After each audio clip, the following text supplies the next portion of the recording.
Okay, Chief Phillips, if you would, first of all, I want to thank you for being here today and appreciate you and your staff being here. If you would, introduce your staff and also ask the question that's been asked to each department head. Can you operate within the mayor's proposed budget? Okay, thank you. My name's Dwayne Phillips, and I'm the director of the Emergency Communications Center. To my right's Dwayne Vance, and he is the finance officer of the Emergency Communications Center. Got Angie Milliken, the assistant director of operations. In the back, I have Michelle Peterson, who is the assistant director over support services, and Mark Lynham, the finance officer for the Emergency Communications District Board. And to answer your question, Mr. Chairman, we can operate within the mayor's budget. The Emergency Communications Center is made up of a lot of dedicated, hard-working employees. These employees will continue to give the citizens and visitors to Davidson County the best response possible to their 911 needs in spite of not receiving the total budget request. Despite the city's financial hardships in the past several budget years, the Emergency Communications Center has continued to keep their best practices certifications, including being reaccredited in November 2014 for the third time with the Commission on Accreditation for Law Enforcement Agencies. Nashville is still one of the few cities in America with the CALEA Tri-Arc Award. That award means that the police department is accredited, the training academy is accredited, and the Emergency Communications Center is accredited. ECC handled over 1.5 million telephone calls this past year, including over 365,000 911 emergency calls, which averages 1,000 911 calls per day. We also handled 1.5 million CAD entries. That's a computer-aided dispatch. The original plan when the Emergency Communications Center became separated from the police and fire departments was to have all employees cross-trained, meaning they could be call takers, police dispatchers, and fire dispatchers. We are presently short of fire dispatchers on all three shifts. We have 28 employees eligible for this training. In fiscal year 11 budget, we gave up salary and fringe dollars to set aside for 21 of those ET3s to become ET4s. In fiscal year 12, we requested $43,800 and only received less than half of that. We have not received any funds for this position since fiscal year 12. I'd like to request an additional $86,000 for the salaries and benefits for 28 employees to be trained up to the fire dispatch position. Our attrition turnover rate has dropped from 27% in FY16 when I came to the position to 13% this past year, or in this fiscal year, but this is a little bit of increase from the 11% that we had in fiscal year 12 and 14. Buildings are not part of the ECC budget, but I do want to point out that all of our building issues. The backup site known as Harding is too small, and we are on a month-to-month lease. Contract ran out several years ago. We had to remove some of the call-taking positions that are in that location to make room for Midtown Hills dispatch position when that precinct came online. And if another police precinct is added, we'll again have to remove call-taker positions, and we can't afford to do that because we won't have enough to answer the calls, or we'll have to combine the police radios. Our main site, known as Compton, is on 2 levels.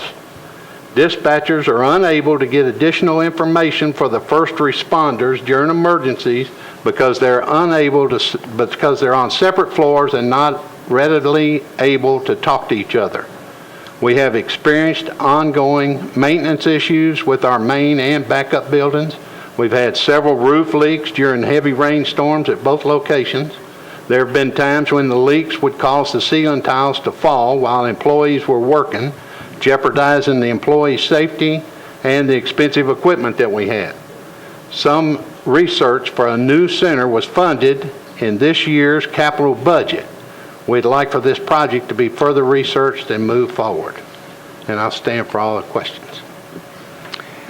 Thank you. The floor is open for questions from council members. Council Lady Lewiner.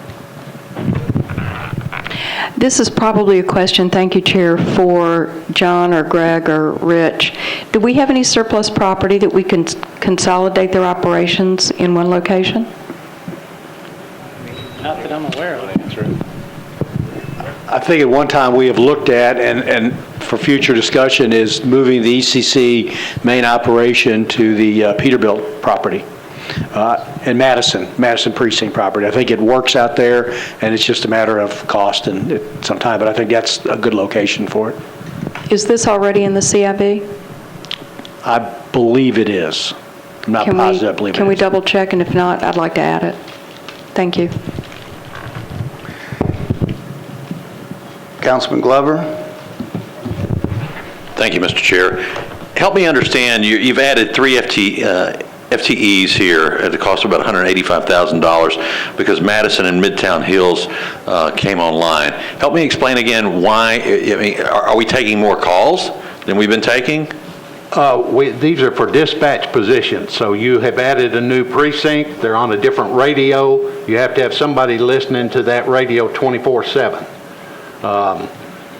According to NENA standards, the National Emergency Communications Centers, they have require 7 FTEs to fill one position 24 hours a day, 7 days a week, 365 days a year.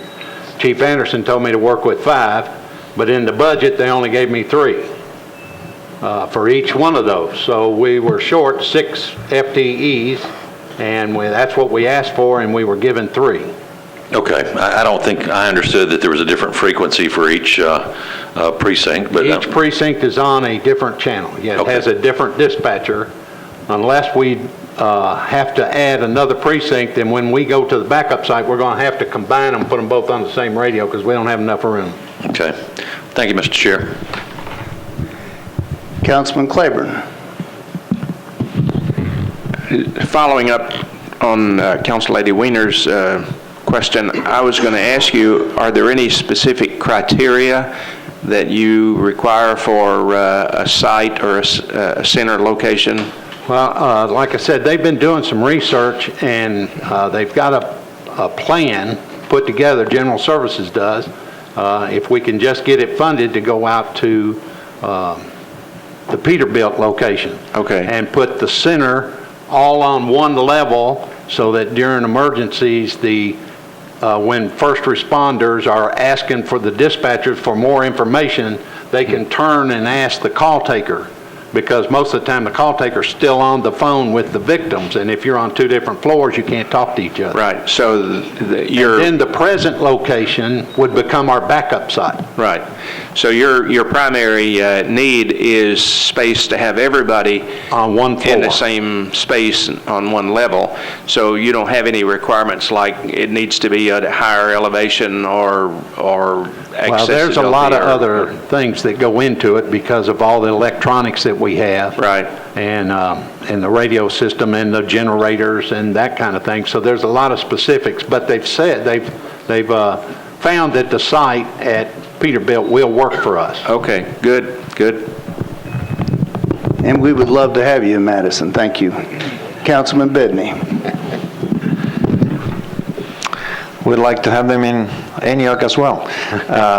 Last year when you came, I asked this question. I'm very happy to see it now that you're moving forward with trying to relocate that facility. I was very lucky you guys gave me a tour a year ago, and that I could see from my architectural perspective, having worked in buildings like that there was a dire need to do improvements. So I'm ready to support your efforts through your request, and I'm excited that it's there. Thank you very much for your work. Thank you. Councilor Dow. Thank you. I just had a quick question, just for clarification. You mentioned that each time we open up a police precinct, the need for staff, and I was wondering, what is the relationship for emergency communication staff with each precinct that we open? Is it like each time we open up a precinct, we need to add a staff? I didn't understand that exactly. Okay, every time you open up a precinct, you're also requiring a new dispatch position. Okay. And it's so one in order to have the people to fill that dispatch position, you need 7 FTEs, or 5, depending on who you talk to. But you have to have one on all 3 shifts, and you have to have somebody to fill in when they're off. Okay. So for each precinct, that's That's a new dispatch a position. new dispatch position and 7 FTEs? Yes. Okay, the second question I had, maybe Rich can answer this, but I heard you say that we had, and I remember this last time, that we had explored looking at the Peterbilt site and identified it as a site. Do we have any estimates of what the cost would be to consolidate your operations and move you? Most of those questions need to be asked to General Services when they come. It's actually going to be their building. Right. But I think last year's capital budget you passed, they had like $500,000 to do the research and the planning. Okay. And I think that it was somewhere around $25 million for the building after their research. But I haven't seen the final request, because it does go to General Services and not to us. It's to be their building. Right. I'll save that for Nancy when she comes in, but thank you so much. Okay. Councilman But we Baker? support her on this bid. Councilman Baker? Yes, thank you, Chair. Thank you for being here, Mr. Phillips. And I'd like to have it put on the wish list, the monies that Mr. Phillips needs for his operation over there. Thank you. 86,000. 89,000. Oh, I'm sorry, 86. Director Phillips, I understand that about 110 days you'll be retiring. That's true, after 43 years with Metro government. Well, that's, I just want to tell you, I used to, in working with you in the police department in the homicide division, it was a very rewarding time and very interesting time, and you and I worked together, and I thoroughly enjoyed it. It was an honor then, and then my past 4 years working as a councilman, it's been an honor, and I just want to tell you, speaking for, I'm sure, all council members that, and the administration, that they enjoyed your tenure, and respectfully thank you so much for all that you've done for Metro government. Thank you. And the retirement reception is going to be September the 14th. Well, thank you very much.